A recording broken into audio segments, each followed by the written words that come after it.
આ મરીઝ લગભગ 16-17 વર્ષની ઉંમરે એટલી ગરીબી કે રબરના બૂટ બનાવવાની ફેક્ટરીમાં બાળ મજૂર તરીકે કામ કરતા હતા અને મુંબઈ ગયા નસીબ અજમાવવા માટે. અને મુંબઈ જઈને 19 વર્ષની ઉંમરે પહેલો મુશાયરો એમને આકાશવાણી પર કરેલો. પણ થોડાક જ વખતમાં એમની જે દશા થઈ, એમણે 4 પંક્તિ લખી છે કે જણસ અમૂલી અમસ્તી બનાવી નાખી છે.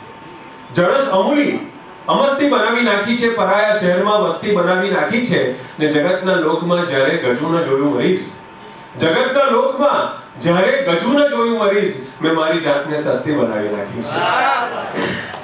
તો મુંબઈના સાહિત્ય વર્તુળોમાં મરીઝના આગમનની બહુ વિશિષ્ટ નોંધ લેવાય. એક એવા પ્રતિભાવાન શાયર હતા જેમને પ્રતિષ્ઠાવાન બનવાની ગરજ નહોતી અને શરાબ પીવા માટે એમને ફક્ત 8 આના કે 1 રૂપિયાની ગરજ રહેતી. તો મરીઝની શરાબની પ્યાસ છીપાતી રહી અને મુંબઈના કાવ્ય આકાશમાં નવા ગઝલકારોનો ઉદય થતો રહ્યો.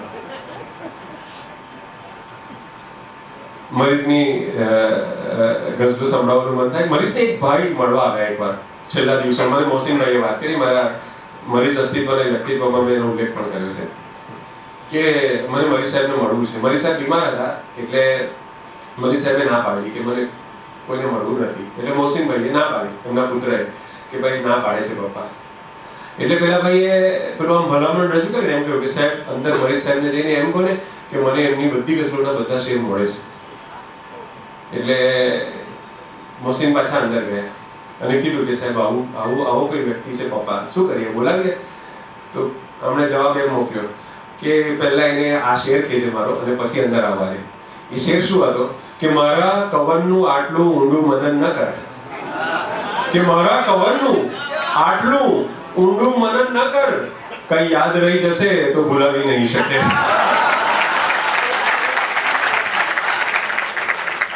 શું શેર આમાં લખ્યા છે? ન માંગ, આપણે બધા દીર્ઘાયુષ્ય માંગતા હોઈએ છીએ ભગવાન પાસે. તો એ કહે છે ન માંગ એની પાસે ગજાથી વધુ જીવન, ન માંગ એની પાસે ગજાથી વધુ જીવન, એક પળ એ એવી દેશે વિતાવી નહીં શકે, એક પળ એ એવી દેશે વિતાવી નહીં શકે. અને કહે છે કે એકાદ બે ખૂણામાં ઉદાસી વસી જશે, એકાદ બે ખૂણામાં ઉદાસી વસી જશે, આખા એ ઘરને સુખથી સજાવી નહીં શકે, આખા એ ઘરને સુખથી સજાવી નહીં શકે. અને ઉપદેશક માટે બહુ બધું લખ્યું છે. જાહિદ એટલે ઉપદેશક, કે જાહિદ સહજપણે જરા મારાથી વાત કર, કે જાહિદ સહજપણે જરા મારાથી વાત કર, કરશે અગર દલીલ તો ફાવી નહીં શકે.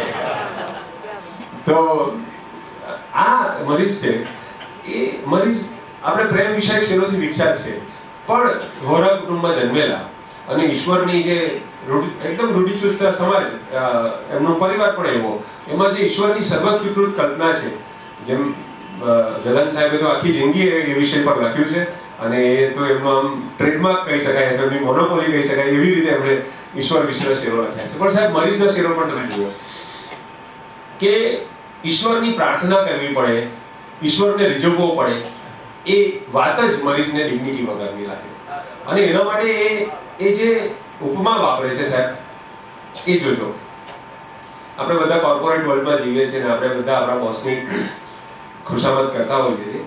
તો મરીઝ કહે છે એ વાતને લઈને કે ખુશામત નામ જેનું હોય છે દુનિયાની ભાષામાં, કે ખુશામત નામ જેનું હોય છે દુનિયાની ભાષામાં, ખુદા સામે રજૂ થાય તો થઈ જાય દુઆ મારી, ખુદા સામે રજૂ થાય તો થઈ જાય દુઆ મારી. અને આપણી ભક્તિ કેવી છે એના વિશે મરીઝ ટકોર કરે છે કે મને શ્રદ્ધા ભલે ને હોય કે ઈશ્વર બધાનો છે, બધાનો હોય તો બધાનું ખરું કરશે, પણ આપણે શું કરીએ છીએ કે મને શ્રદ્ધા ભલે ને હોય કે ઈશ્વર બધાનો છે, દુઆ એવી કરું છું જાણે મારા એકલાનો છે, એ દુઆ એવી કરું છું જાણે મારા એકલાનો છે. તો આ માણસ પણ સ્વાર્થી છે, ઈશ્વર પણ લાલચ આપે છે. આપણી ધર્મ વિશે ક્યાં સમજ છે? હકીકત આમ છે એમ નથી, પણ આપણને આવું સમજાવવામાં આવ્યું છે. તો જીવનમાં દુઃખોના ધાડા મોકલનાર ઈશ્વર, માનવ જો આ જીવન દરમિયાન સીધો રહે, લાઈન પર રહે, તો મરણ બાદ સ્વર્ગમાં એને સુરા મળશે અને સુંદરી મળશે, આવી લાલચ આપે છે. કે તમે સ્વર્ગમાં જશો તો ત્યાં શરાબની નદીઓ વહે છે, ત્યાં બધી હૂર છે, જન્નતમાં અપ્સરાઓ છે, બધા ધર્મોમાં આ હોય છે. તો મરીઝ કહે છે કે મરણ પછી જે થવાનું છે એની ટેવ પડે. જન્નત જવાનું છે એની તો ખાતરી છે કે મરણ પછી જે થવાનું છે એની ટેવ પડે. હું તેથી મારા જીવનમાં જ આમ તેમ રહ્યો. અને આ ઈશ્વરના ભરોસે જીવન જીવતા હોય, મરીશને શ્રદ્ધા અને અશ્રદ્ધા વચ્ચે એમની જે વિધા છે એ કહે છે કે એની દયાથી સંકલિત રાખ ન તારી નાવને. આ એક છંદ પણ બહુ અદ્ભુત છે. ગાલે લગા લગા લગા ગાલે લગા લગા લગા. બહુ ઓછા લોકોએ આના પર ગઝલ લખી છે કે એની દયાથી સંકલિત રાખ ન તારી નાવને કાંઠો તને નહીં મળે. કેમ? હવે આ શબ્દની જે રમત છે અહીંયા તે જોજો. કાંઠાના માટે બીજો એક શબ્દ છે પાર. પાર પાર એટલે કાંઠો, પાર ઉતારવું. હવે સાંભળો કે એની દયાથી સંકલિત રાખ ન તારી નાવને કાંઠો તને નહીં મળે. એની દયા અપાર છે કે એની દયા અપાર છે. તો ઈશ્વરના સમગ્ર તંત્ર વિશે મારી છે એક બહુ અદ્ભુત શેર લખ્યો છે. મુસ્લિમોમાં એવી માન્યતા છે કે કયામતના દિવસે જ્યારે પાપ અને પુણ્યનો હિસાબ થશે, ચિત્રગુપ્તનો ચોપડો ખુલશે, ત્યારે ઈશ્વર દયાનું વલણ રાખશે, માફીનું વલણ રાખશે. બહુ ક્રૂરતાપૂર્વક તમારી સાથે નહીં વર્તે. એટલે મરીઝ આના વિશે શેર કહે છે સાહેબ, આમાં માત્ર બે જ શબ્દોની રમત છે. બે જ શબ્દોની રમત છે. પણ શેર સાંભળજો, હું 2 વાર સંભળાવીશ. ન્યાયમાં મહેરબાની રાખે છે. કયામતના દિવસે ન્યાય કરશે ત્યારે મહેરબાની કરશે. ભાઈ ઓછી સજા, થોડી ખૂનના બદલે જન્મથી બચાવશે.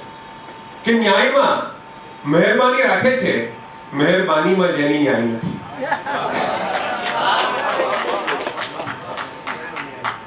એ શું ન્યાયમાં મહેરબાની રાખશે? જેને મહેરબાની કરતી વખતે અમુક વર્ગ પર જ મહેરબાની કરી છે. દુઃખીને દુઃખી રાખ્યા છે, ગરીબને ગરીબ રાખ્યા છે. હવે શેર સાંભળજો કે ન્યાયમાં મહેરબાની રાખે છે, મહેરબાનીમાં જેની ન્યાય નથી. અને સાહેબ બીજો એક શેર છે, ઈશ્વર સર્વત્ર છે એમ કહેવાય. ઈશ્વરની સર્વત્રતાને પડકારતો બધે જ કણકણમાં છે એમ કહીએ તો મરીઝ એક ગઝલ લખી. એ ગઝલનો એક શેર છે, આજ અગાઉ મેં જે છંદ કર્યો એ છંદમાં છે. આની પણ એક સાહેબ વાત છે, કરી લઉં. સૈદા સાહેબનું બહુ મોટું નામ ત્યારે ગઝલની દુનિયામાં. અને સૈદા સાહેબ શાયર પણ બહુ મોટા. સૈદા સાહેબ વતનની ઓફિસમાં આવ્યા. વતન નામનું સામાયિક ચાલતું, અને ગઝલ લખી. અને એમણે કહ્યું કે આ ગઝલ લખતા મને એક અઠવાડિયું થયું છે, અને આ ગઝલનો જે છંદ છે ગુજરાતી ભાષામાં અત્યાર સુધી કોઈએ લખ્યો નથી, અને કોઈ લખી પણ નહીં શકે. એમ કહીને સૈદા સાહેબ નીકળી ગયા. ત્યાં વારાફરતી ગઝલકારો આવે જાય. થોડી વાર પછી મરીઝ સાહેબ આવ્યા. અને મરીઝ સાહેબને પેલા એ વાત કરી, અમીરીએ કે કોઈએ વાત કરી કે સૈદા સાહેબે જો આ નવા છંદમાં લખી છે, કહેદે હયાત બંદે કા મસલા મેં દોનો એક હે, મौत से पहले आदमी कम से निजात पाए क्यों. આ છંદમાં ગુજરાતીમાં કોઈ લખી નથી, હમણાં પહેલી રચના લખી. એટલે પરિસ્થિતિ કે એવું તો આપણે ટ્રાય કરીએ. અને 20 મિનિટમાં એમણે આ ગઝલ લખી નાખી. અઠવાડિયું થયું, આપણે 20 મિનિટમાં લખી. પણ આ જે ગઝલ છે, કોશિશની કોઈ ભાવના, પ્રેમ જગતમાં લાવના, આવી શકાય આવતું, એનો એક શેર છે. તું એ કહે હું ક્યાં નથી.